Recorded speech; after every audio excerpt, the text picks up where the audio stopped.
There was me, that is Guillaume, and my two droogs, that is Sue and Liv, and we sat in the Korova Milkshake bar, trying to make up our sudoks what to do with the evening. The Korova Milkshake bar sold Milkshake plus chocolate, or banana, or vanilla, which is what we were drinking. This would sharpen you up and make you ready for a bit of the old Consultons une œuvre. Salut à tous, bienvenue dans un nouvel épisode du format Consultons une œuvre. Aujourd'hui, on s'attaque au film Orange Mécanique. Oui, sans le L' du livre, un film de Stanley Kubrick, évidemment. Bon, plutôt que de faire une analyse du film, ou de noter les innombrables différences que l'on peut trouver entre lui et le roman, je vais plutôt m'arrêter sur 5 points. 5 choses que j'ai comprises avec Orange Mécanique, le film. Et ça commence tout de suite, après le générique.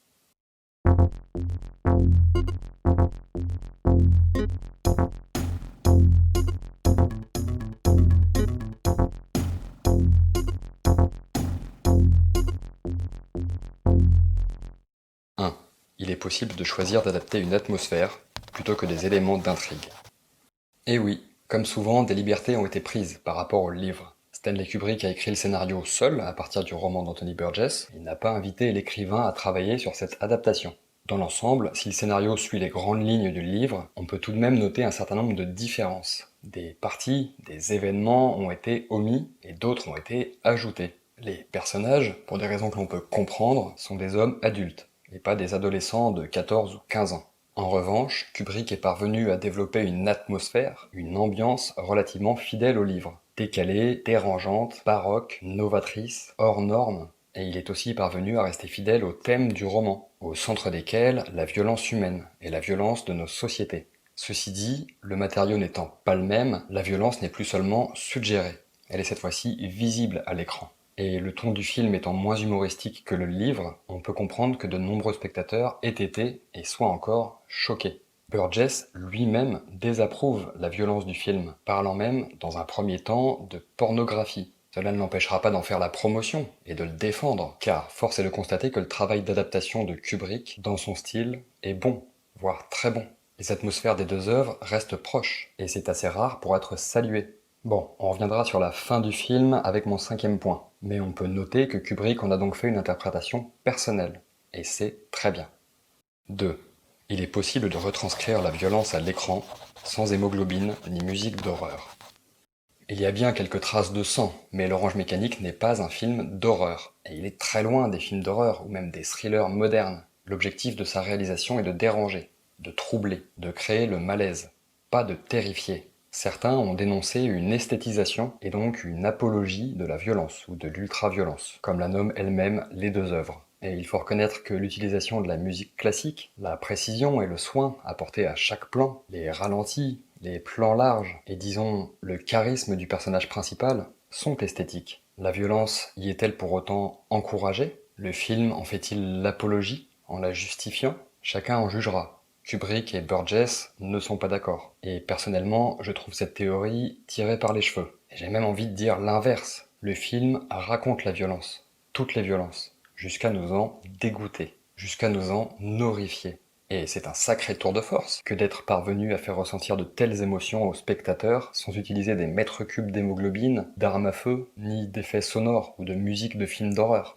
N'importe quelle série policière moderne, n'importe quel polar, thriller, et bien sûr film d'horreur, pourrait être considéré comme plus violent. Mais non. Encore aujourd'hui, presque 50 ans après, quand on pense à violence ou ultra-violence, on ne pense pas tout de suite à des films comme Saw, Hostel, Braveheart, Kill Bill ou encore d'autres. On pense à Orange Mécanique. Il est peut-être moins sanglant, moins terrifiant, moins gore que les autres. Mais son ambiance, son esthétique et le talent de son réalisateur en ont fait un objet marquant, malaisant, même encore aujourd'hui. La violence, au final, y est surtout psychologique. 3. Il est rare et précieux pour le public de visionner des œuvres aussi marquantes. Comme on vient de le dire, Orange Mécanique est un film qui a marqué, voire traumatisé, la plupart des spectateurs qui l'ont vu. Certaines images, certaines scènes peuvent rester en mémoire, voire hantées, même des années après son visionnage. La musique, notamment le Music for the Funeral of Queen Mary d'Henry Purcell, peut provoquer des émotions fortes, rien qu'à son écoute. Combien existe-t-il de films aussi marquants, qui, des années après leur visionnage, laissent encore des traces fortes en nous et provoquent de telles émotions, qu'il s'agisse d'émotions positives ou négatives d'ailleurs. Ces films sont rares, ils sont précieux. Bien sûr, on peut y trouver des défauts, ne pas aimer ce qu'on voit, trouver que le sujet ou l'angle choisi sont contestables, que la violence psychologique y est trop prégnante, ne pas aimer l'état dans lequel on sort de leur visionnage, et même en être bouleversé. Mais quand on ressent de telles choses, c'est qu'on vient de voir une œuvre cinématographique marquante. C'est rare et c'est précieux, surtout à une époque où tout, même les films, et en particulier les films grand public, sont de plus en plus standardisés, édulcorés, équilibrés, codifiés, atténués, mitigés. Ce n'est que mon point de vue, mais vive les films marquants. 4. Certaines œuvres sont forcément confrontées à la question de la censure. Dès que l'on s'attaque à une œuvre, à un sujet ou à un événement non consensuel, à savoir sensible, menaçant, perturbant, polémique, le risque existe, et existait déjà dans les années 70, d'être confronté à la censure. Et, comme diraient certains, à la bien-pensance. Par peur de la réaction de certains, de certaines communautés ou de certaines associations, les grosses productions modernes font très attention au contenu de leurs œuvres, quitte, comme on vient de le dire, à les édulcorer, voire à les rendre fades. Il s'agit d'une différence courante, sinon majeure, entre les films d'auteur, qui prennent souvent plus de risques, et les films de grosses majors, qui en prennent au minimum, dans le but d'éviter tout scandale et bien sûr de gagner plus de dollars. Même si parfois les risques paient. On peut citer comme exemple récent le film Joker. Orange Mécanique, et ses choix très marqués, a, en son temps, été confronté à ces problématiques, a été jugé par certains scandaleux, fasciste, libertaire ou trop violent. Au Royaume-Uni, pour commencer, le film est accusé d'avoir inspiré certains jeunes qui ont perpétré des actes de violence ou des viols. Les preuves de l'influence du film, et donc du livre, sur ces jeunes sont contestables, mais toujours est-il que des pétitions, des lettres de menaces se sont alors multipliées. Certaines manifestations ont même eu lieu devant le domicile de Stanley Kubrick. Les censeurs officiels n'ont pourtant rien trouvé à redire au contenu du film, jugeant même la violence dite gratuite du début du film légitime au vu du déroulé de l'histoire. Le réalisateur est même parvenu à convaincre le Premier ministre britannique de ne rien couper à son œuvre. Mais donc, environ un an après sa sortie en salle, le film est retiré, en dépit de son grand succès, suite à la demande de Kubrick, qui a peur pour sa famille. Pendant 27 ans, le film est donc interdit, au cinéma comme sous d'autres formats. Cette censure sera finalement levée en 1999, à la mort de Kubrick. En France, aucune censure ne pèse sur le film, mais pendant 24 ans, celui-ci n'est visible qu'au cinéma, et jamais en cassette, ni à la télévision. Il faudra attendre 1996 pour que Canal+ prenne enfin le risque de le diffuser à la télévision, provoquant alors de nombreuses réactions outragées. La chaîne décide alors de le décaler en deuxième partie de soirée et de l'interdire aux moins de 16 ans, pour calmer les indignés. Et aujourd'hui encore, le film est interdit dans plusieurs pays, comme la Malaisie ou la Corée du Sud. 5. Parfois, les films changent le sens du livre, et ce n'est pas très grave au final. Parlons maintenant de la fin. Fait étonnant, le film s'arrête avant la fin du livre, sur la pseudo-guérison d'Alex. Pourtant, dans le livre, il y a un chapitre supplémentaire, où Alex décide de vivre comme avant, et se reconstitue même une bande, avant de se rendre compte qu'il a changé, qu'il n'est plus mu par la colère et la soif de violence. Il rencontre même un ancien drougui qui s'est marié. Alors, à la toute fin de l'histoire, il décide de se ranger. Et ça fait juste une différence énorme avec le film, qui laisse planer le doute et l'idée que l'humain ne peut changer.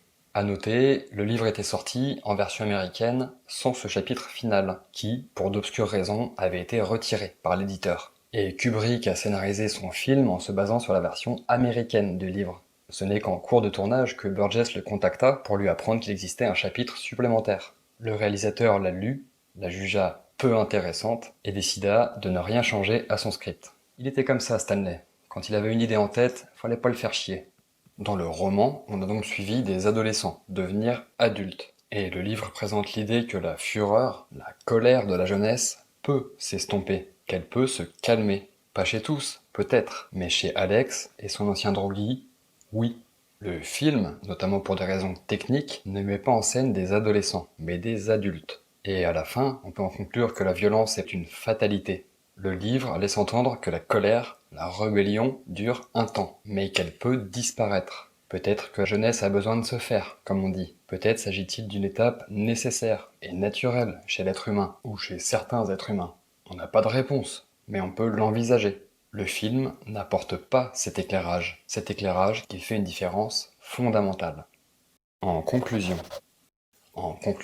j'ai envie de vous dire que ce film, comme la plupart des films de Stanley Kubrick, est un classique du cinéma. Je n'oblige personne à le voir. Chacun a le droit de décider pour lui-même. Mais je le conseille à ceux d'entre vous qui ne sont pas trop sensibles. On n'y retrouve certes pas la plume d'Anthony Burgess, certains choix sont critiquables, et le film a certainement moins bien vieilli que le livre, qui reste intemporel, il restera longtemps. Mais force est de constater qu'il s'agit d'une œuvre unique, artistique, courageuse, radicale, et aussi fascinante que dérangeante. Une œuvre incontournable, donc. Allez, on s'arrête là. C'est ainsi que s'achève cette série de l'été. J'espère qu'elle vous a plu. N'hésitez pas à vous abonner à ma chaîne et à aller visionner mes autres vidéos qui parlent d'écriture, de langue française et où vous pourrez découvrir mon travail d'écrivain. Portez-vous bien. À bientôt. Bisous.